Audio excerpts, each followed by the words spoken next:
That is the full form of UNO is United Nations Organization. This is an organization where the people could have the safer place, they could have the help from them. So this is an organization. It was called the United Nations Organization and was known as a UNO in short.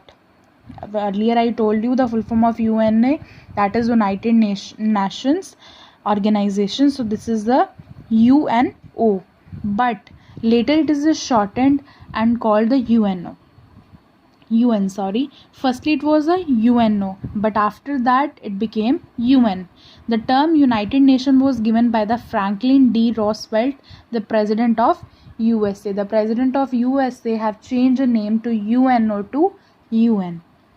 Then the President of USA, the 24th of October is celebrated every year by the UN Day. Now every year 24th October is celebrated as a UN Day.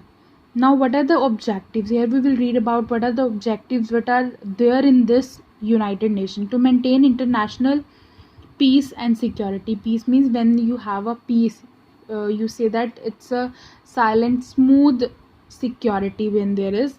So they maintain the peace there. To promote friendly relation among the various nations. They promote friendly means when you just talk with the friendly, there is a no wars and none of type of there is no wars and no fighting between any two countries, any country. There is a peace, and to promote friendly relation among the various nations.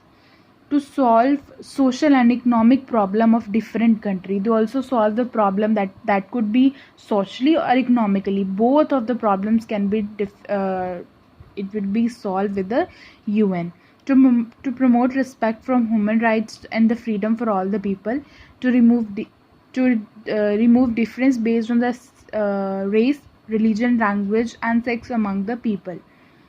Now here they also promote the respect of the human rights, with what human rights should be given, what you have to do, and about the freedom of the people, what they can do. Freedom, they have a freedom of everything. To remove difference based on the religion. They don't talk about, or they don't give if they want to give something to the people, they come into the human rights. They don't see the language, they don't see the religion, they don't see the gender, they don't see anything. To have a meeting place where all the members can work together. This is also a place where a lot of people come together